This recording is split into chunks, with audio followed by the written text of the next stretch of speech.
चांद के उस हिस्से पर जहां चंद्रयान 3 ने लैंड किया है वहां 14 दिनों तक रोशनी होती है और 14 दिनों तक बिल्कुल अंधेरा।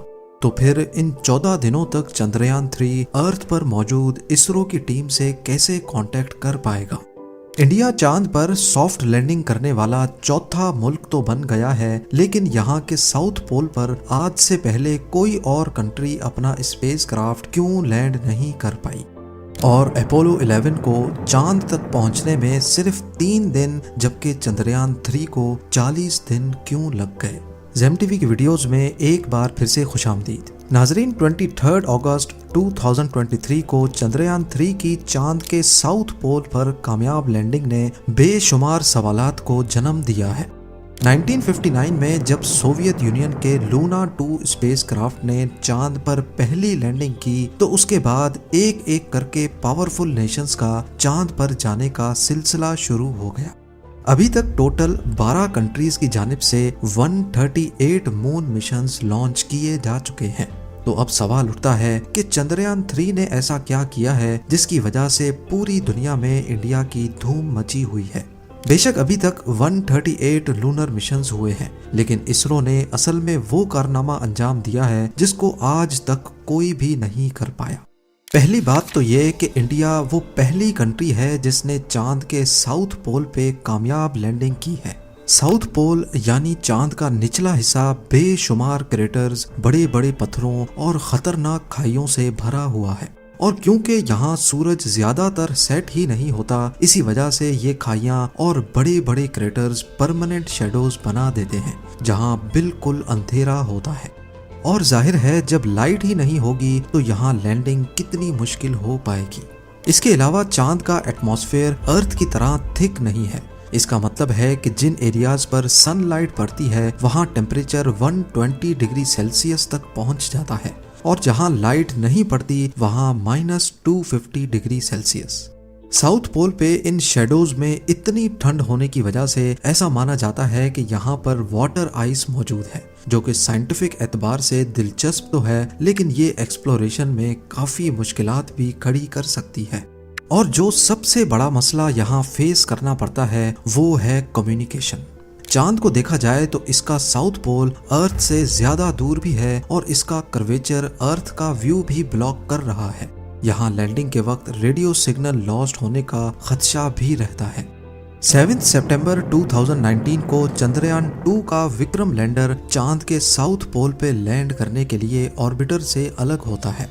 इसमें लगे थ्रस्टर्स का काम लैंडर की स्पीड को कम करना था। सब कुछ प्लान के हिसाब से चल रहा था, लेकिन चांद के सरफेस से सिर्फ 2100 मीटर्स के डिस्टेंस पर विक्रम लैंडर का अर्थ पर मौजूद इसरो की टीम से कांटेक्ट टूट गया।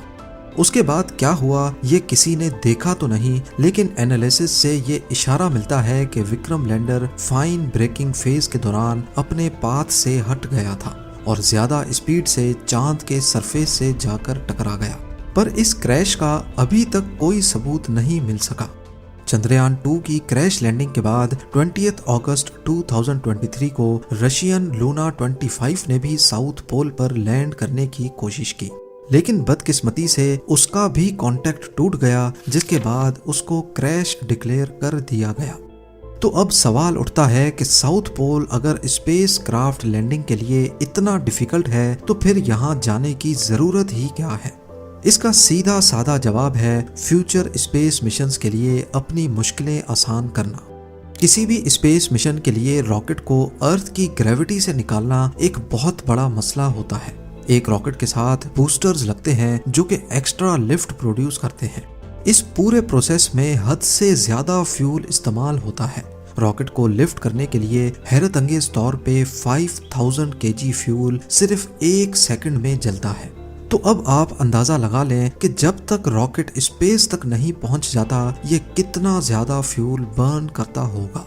इन्हीं मुश्किलात को आसान बनाने के लिए साइंसदानों के पास एक सॉल्यूशन है कि क्यों ना चांद पर ही एक बेस बनाई जाए। क्योंकि चांद पर ग्रेविटी बहुत कम है, इसी वजह से अगर वहां से स्पेस मिशन पे जाना होगा तो कम से कम फ्यूल में ये काम हो सकता है। पर मसला ये है कि कम फ्यूल ही सही, पर चांद पर फ्यूल आएगा कहां से। या फिर अगर कोई बेस होगी तो उसकी रिक्वायरमेंट्स पूरी कैसे की जाएंगी। जैसा कि आपने जाना कि चांद के साउथ पोल पर वाटर आइस के होने का खदशा जाहिर किया जा रहा है। अगर तो ऐसा है तो फिर पानी से ऑक्सीजन और हाइड्रोजन को अलग कर दिया जाएगा और ये दोनों गैसेस रॉकेट फ्यूल के तौर पे इस्तेमाल की जा सकेंगी। साथ साथ ये पानी लूनर बेस पे पीने के काम में भी लाया जा सकता है। इसके अलावा लूनर साउथ पोल के बारे में ख्याल है कि यहाँ पर हीलियम 3 भी मौजूद हो सकता है। ये आइसोटोप न्यूक्लियर रिएक्टर के लिए बहुत ज्यादा जरूरी होता है। अगर तो यहाँ पर हीलियम 3 के रिसोर्सेज मिल गए तो ये चांद पर न्यूक्लियर रिएक्टर के जरिए एनर्जी बनाने में भी इस्तेमाल हो सकता है और अगर इसकी क्वांटिटी ज्यादा हुई तो इसको वापस अर्थ पर भी लाया जा सकता है, क्योंकि कुदरती तौर पे अर्थ पर हीलियम 3 बहुत रेयर है। इन्हीं सब साइंटिफिक रिसर्च के लिए तमाम पावरफुल कंट्रीज चांद पर जाना चाहती हैं, जिसमें इंडिया के चंद्रयान 3 ने यहाँ कामयाब लैंडिंग करके हिस्ट्री में अपना नाम दर्ज करवाया है। और हैरत की बात तो ये है कि सिर्फ 3 दिन पहले रशियन लूना 25 ने लूनर साउथ पोल पर क्रैश किया है, जिस पर $200 मिलियन यानी 1640 करोड़ रुपयों की लागत आई थी। और वहीं चंद्रयान 3 ने रशिया के मुकाबले में सिर्फ 615 करोड़ रुपयों में ये प्रोजेक्ट कामयाबी के साथ पूरा किया। चंद्रयान 3 के डिजाइन की बात की जाए तो ये 3 कंपोनेंट्स में डिवाइडेड है। पहला है प्रोपल्जन मॉड्यूल, जो लैंडर और रोवर दोनों को चांद के ऑर्बिट तक लेके गया। इसके बाद है विक्रम लैंडर, जिसको इंडियन स्पेस प्रोग्राम के फादर डॉक्टर विक्रम साराभाई के एजाज में ये नाम दिया गया है। चांद के ऑर्बिट से विक्रम लैंडर को प्रोपल्जन मॉड्यूल से अलग कर दिया गया। इसकी 4 टांगे हैं और इसमें 4 लैंडिंग थ्रस्टर्स लगे हुए हैं, जो अर्थ पर 324 केजी जबकि चांद पर कम ग्रेविटी होने की वजह से 2000 केजी तक का थ्रस्ट प्रोड्यूस कर सकते हैं। इसको खास चांद पर सॉफ्ट लैंडिंग के लिए डिजाइन किया गया है। नॉर्मली जब स्पेस क्राफ्ट्स को चांद या मार्स पर लैंड कराना होता है तो इसके 2 तरीके होते हैं। एक है इम्पैक्ट लैंडिंग, जिसमें लैंडर की स्पीड को पैराशूट की मदद से कम किया जाता है, लेकिन फिर भी ये लूनर सरफेस पर जोर से आकर गिरते हैं, जिससे सेंसिटिव पार्ट्स को बहुत नुकसान पहुंचता है। ये तरीका इसरो ने चंद्रयान 1 के वक्त में यूज किया था। ये थी तो बहुत हार्ड लैंडिंग, लेकिन कंट्रोल्ड थी। इस मिशन को टोटल 2 सालों के लिए प्लान किया गया था, लेकिन शायद हार्ड लैंडिंग की वजह से इंस्ट्रूमेंट्स को नुकसान हुआ और 312 दिन के बाद ही चंद्रयान 1 का इसरो से कांटेक्ट टूट गया।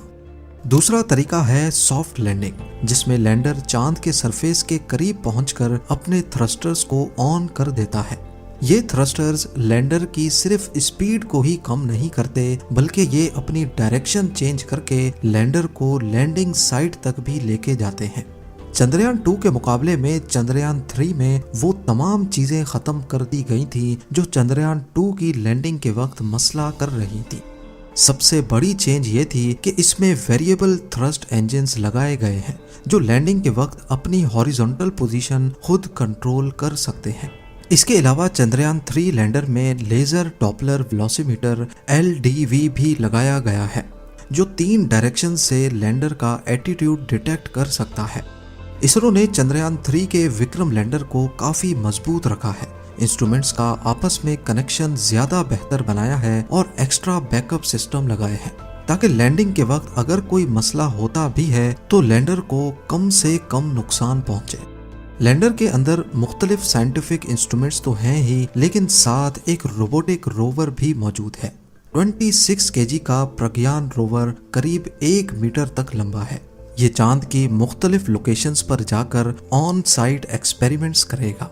जो सैंपल्स वो खुद टेस्ट नहीं कर पाएगा उसको वो विक्रम लैंडर तक लेके आ पाएगा।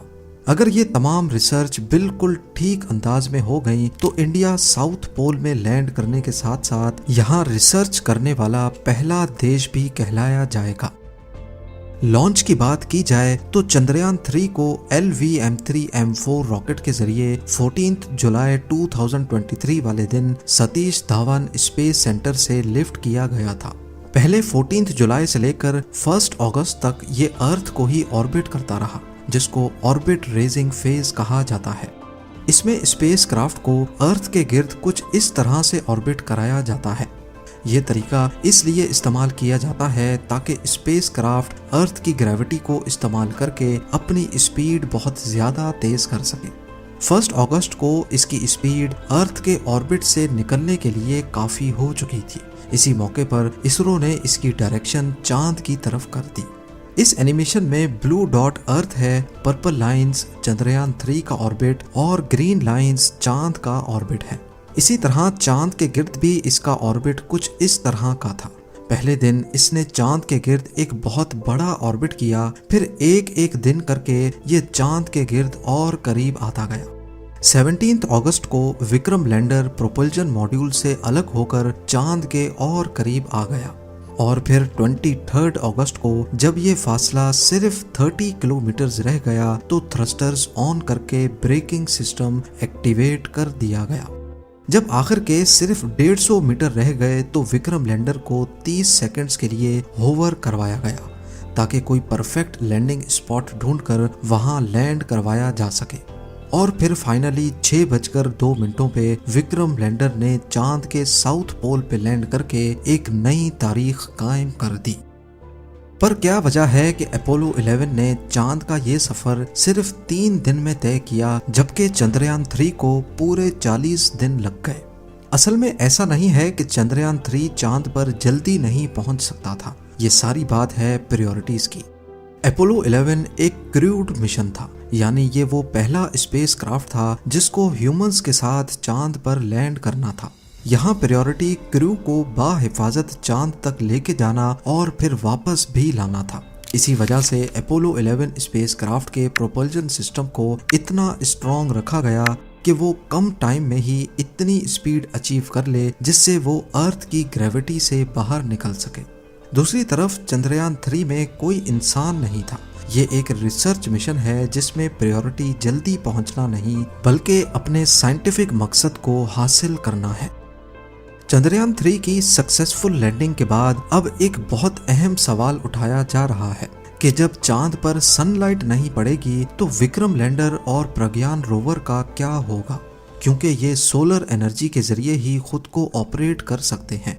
चांद के साउथ पोल पे 14 अर्थ डेज तक सनलाइट पड़ती है और अगले 14 दिनों तक मुकम्मल अंधेरा रहता है। इस दौरान प्रज्ञान रोवर का इसरो के साथ कांटेक्ट टूट जाएगा, लेकिन वो विक्रम लैंडर के साथ कांटेक्ट में होगा और फिर विक्रम लैंडर इम्पोर्टेंट इंफॉर्मेशन को इसरो की टीम तक रिले कर पाएगा। इन 14 दिनों के अंधेरे में ये अपनी बैटरी पावर को बचाने के लिए कोई काम नहीं करेंगे ताकि ऐसा ना हो कि पावर खत्म होने की वजह से इनका मेन कंप्यूटर बंद हो जाए।